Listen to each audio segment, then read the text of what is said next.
The Wasp Factory. Chapter 8. The Wasp Factory. Part 1.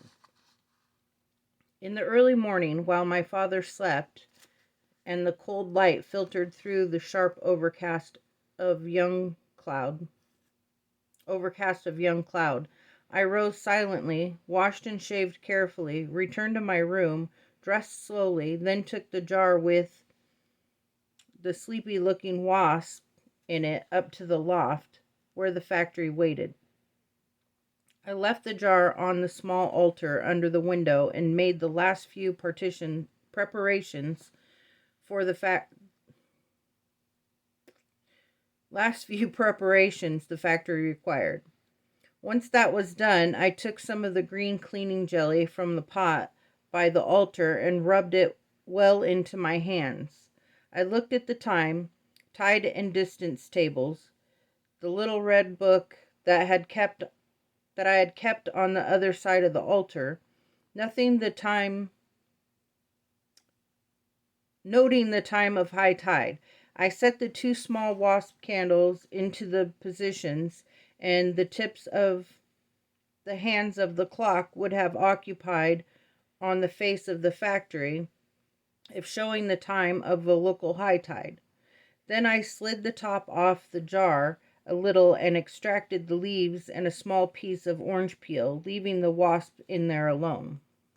I set the jar on the altar, which was decorated with various powerful things. The skull of the snake, which killed Blythe, tracked down and sliced in half by his father using a garden spade. I retrieved it from the grass and hid that front part of the snake in the sand before Diggs could take it away for evidence. A fragment of the bomb which had destroyed Paul, the smallest bit I could find, there were lots. A piece of the tent fabric from the kite which had elevated Esmeralda, not a piece of the actual kite, of course, but an offcut. And a little dish containing some of the yellow, worn teeth of old salt, easily pulled. I held my crotch, closed my eyes, and repeated my secret catechisms.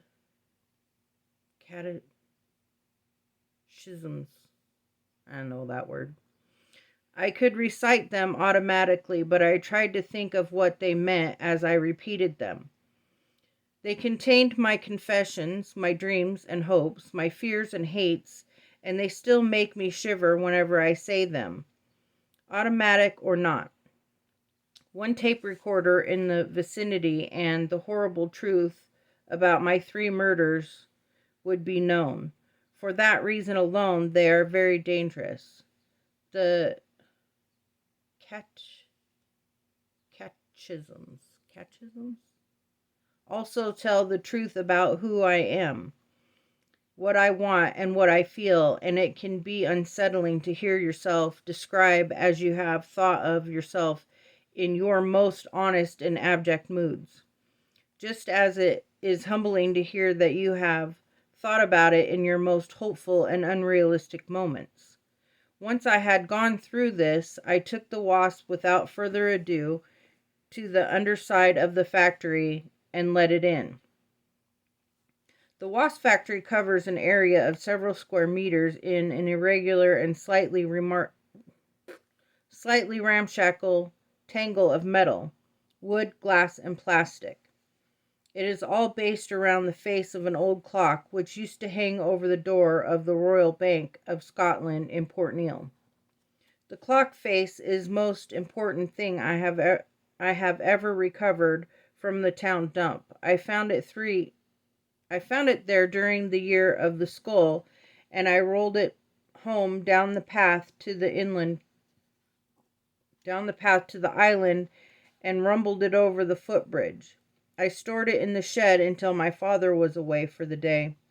Then I strained and sweated all day to get it up to the loft. It is made of metal and is nearly a meter in diameter. It is heavy and almost unblemished.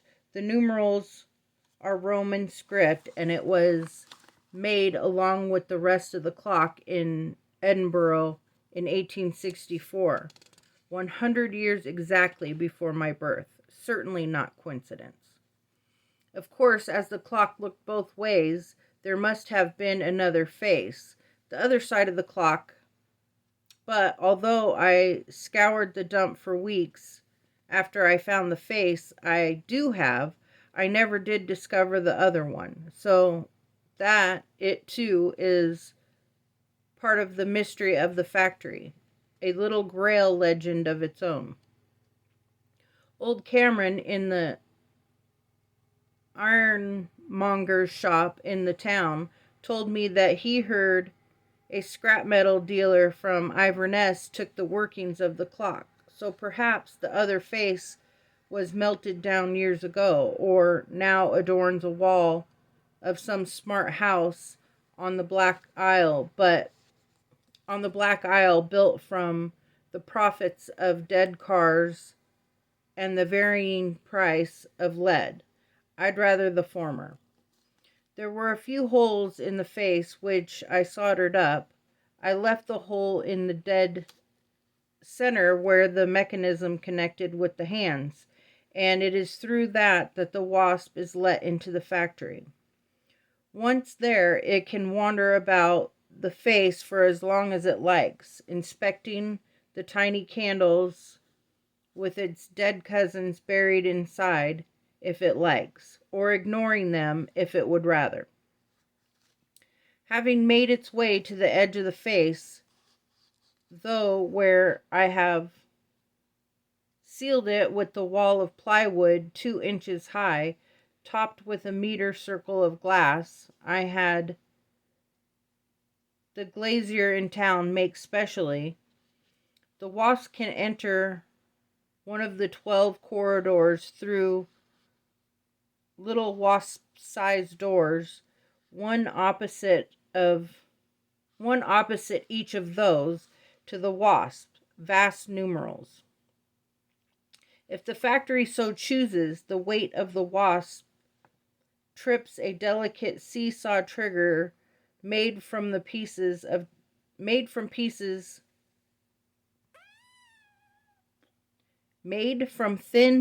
of tin, thread and pins, and a tiny door closes behind the insect, confining it to the corridor it has chosen. Despite the fact that I keep all the door mechanisms well oiled and balanced, and repair and test them until the slightest tremor sets them off, I have to tread very lightly when the factory is doing its slow and deadly work. Sometimes the factory does not want the Wasp in its first choice of corridor and lets it crawl back out on the face again. Sometimes the Wasp will fly or crawl upside down on the bottom of the circle of glass. Sometimes they stay a long time by the closed off hole in the center through which they enter. But sooner or later, they all choose a hole and a door which work, and their fate is sealed. Most of the deaths the factory has to offer are automatic, but some do require my intervention. For the coup de grace, that, of course, has some bearing on what the factory might be trying to tell me. I must pull the trigger on the old air gun if the Wasp crawls down it. I must turn on the current if it falls into the boiling pool. If it ends up crawling into the spider's parlor, or the Venus cave, or the antery, then I can just sit and watch nature take its course. If its path takes it to the acid pit or the ice chamber, or rather jocularly named gents, where the instrument of ending is my own urine, usually quite fresh, then again I can merely observe. If it falls into the many charged spikes of the volt room, I can watch the insect get zapped. If it trips the dead weight, I can watch it be crushed and ooze. And if it stumbles through to the blade corridor, I can see it chopped and writhe. When I have some of the alternative deaths attached, I can watch it tip molten wax over itself. I can eat poison jam. See it eat poison jammed. Not me. I'm not eating poison jam. See it eat poison jammed or be skewered on pin propelled by rubber bands. It can even set off a chain of events which ought to end with it trapped in a sealed chamber, blasted by carbon dioxide from a soda siphon bulb. But if it should choose either the hot water or the rifled length of the twist of fate, it can choose either the hot water or the rifled length of the twisted fate, then I have to take a direct part in its death. And if it goes for the fiery lake, it is me who has to press the rod which flicks the lighter which ignites the petrol. Death by fire has always been at 12, and it is one of the ends never replaced by the alternatives. I have signified fire as Paul's death. That happened near to midday, just as Blythe's exit by venom is represented by the spider's parlor at 4. Esmeralda probably died by drowning the gents, and I put her time of death arbitrarily at 8 to keep things symmetrical. I watched the wasp come up and out of the jar under the photograph of Eric I had placed face down on the glass. The insect wasted no time. It was up on the face of the factory in seconds. It crawled over the maker's name,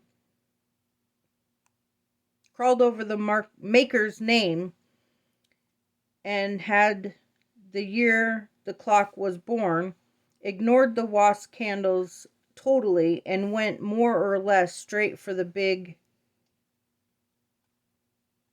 I don't know what number that is.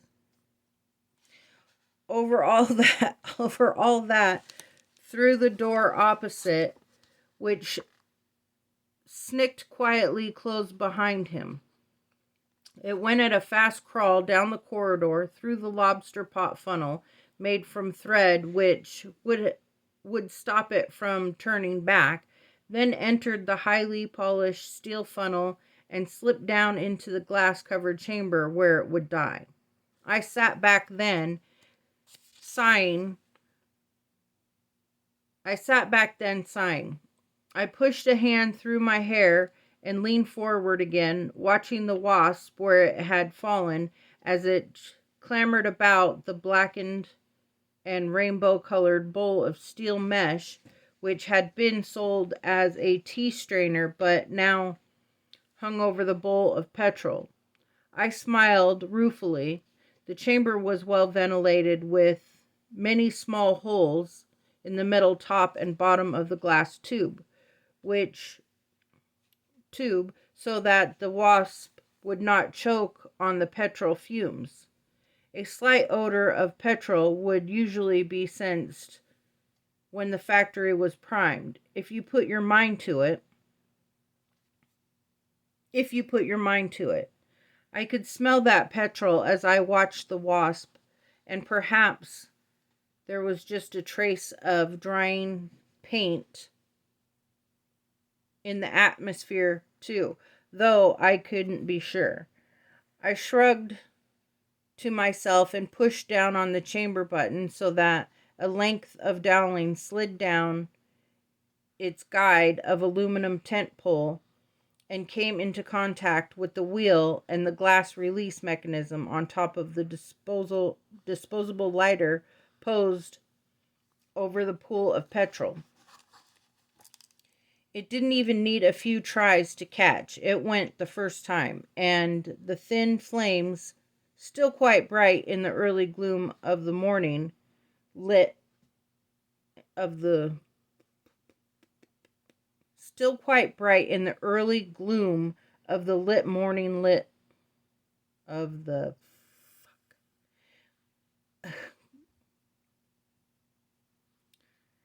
I'm going to try this again. Still quite bright in the early gloom of the morning lit loft, curled and licked about the open mesh of the strainer. The flames did not go through, but the heat did, and the wasp flew up, buzzing angrily above the silent flames, bumping against the glass, falling back, hitting the sides of the strainer, going over the edge, starting to fall into the flames, then flying back up again, knocking off the steel tube of the funnel a few times, then falling back into the steel mesh trap. It leaped up a final time, flew hopelessly for a few seconds, but its wings must have been singed, because it was crazily erratic in its flight, and soon fell into the gauze bowl and died there, struggling, then curling, then staying still, smoking slightly. I sat and watched the blackened insect bake and crisp. Sat and watched the calm flames rise to the mesh and fan around it like a hand. Sat and watched the reflection of the little quivering flames on the far side of the glass tube. Then at last reached over, unclipped the base of the cylinder, slid the petrol dish toward me under a metal cover, and snuffed the fire. I undid the top of the chamber and reached in with a pair of tweezers to remove the body. I placed it in a matchbox and put that on the altar. The factory does not always give up its dead. The acid and the ants leave nothing, and the Venus flytrap and the spider give back only a husk, if anything. Again, though, I had a burned body. Again, I would have to do some disposing. I put my head in my hands, rocking forward on the small stool. Then on the small stool, the factory surrounded me. The altar was at my back. I gazed around the factory paraphernalia of places. Yeah, that's the right word. Of places. Its many ways to death. Its crawlways, its corridors, chambers, its lights at the ends of the tunnel. Its tanks and containers and hoppers, its triggers, its batteries and threads, supports and stands, tubes and wires. I kicked a few switches and tiny propellers whirred down branch corridors, sending air sucked down vents over thimblefuls of jam and down towards the face. I listened to them for a while until I could smell jam myself, but that was two temps slow wasps to their ends. Not for me. I turned the motor off. I started switching everything off, disconnecting, emptying, and feeding. The morning was growing stronger in the space beyond the skylights, and I would hear a couple of early birds calling in the new fresh air. When the ritual standing down of the factory was completed, I went back to the altar, looking round it at all its parts, the assortment of miniature plyths and small jars, the souvenirs of my life, the previous things I've found and kept, photographs of all my dead relations, the ones I've killed and the ones that just died, photographs of living, Eric, my father, my mother, photographs of things, a BSA 500, not the bike, unfortunately, that I think my father destroyed all the photographs of, the house when it was still bright with swirling paint, even a photograph of the altar itself. I passed the matchbox containing the dead wasp over the altar, waved it around in front of it before the jar of sand from the beach outside. The bottles of my precious fluids, a few shavings from my father's stick, another matchbox with a couple of Eric's first teeth set in cotton wool, a file with some of my father's hair, another with some rust and paint scraped from the bridge to the mainland. I lit wasp candles, closed my eyes, held the matchbox coffin in front of my forehead so that I could feel the wasp in there from inside my head, an itching, tickling sensation just inside my skull. After I blew the candles out, covered the altar, stood up, dusted down my cords, took up the photographs of Eric I'd placed on the glass of the factory and wrapped the coffin in it, secured it with a rubber band, and put the package in my jacket pocket. I walked slowly along the beach towards the bunker, my hands in my pockets, my head down, watching the sand and my feet, but not really watching them. Everywhere I turned, there was fire.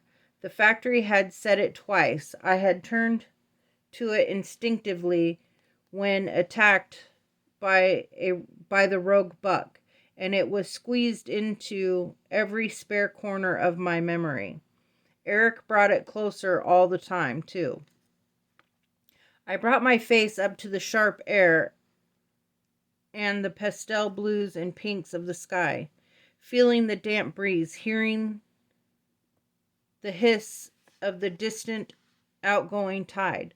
Somewhere a sheep bleated. I had to try old Saul. I had to make an attempt to contact my mad, crazy brother before these many fires conjoined and swept Eric away, or swept my life on the island away. I tried to pretend to myself that it might not really be that serious, but I knew in my bones it was. The factory does not lie, and for once it had been comparatively specific. I was worried. In the bunker with the wasp coffin resting on the front of old Saul's skull, and the light coming out through the sockets of his long-dried eyes, I knelt in the pungent darkness before the altar, head bowed.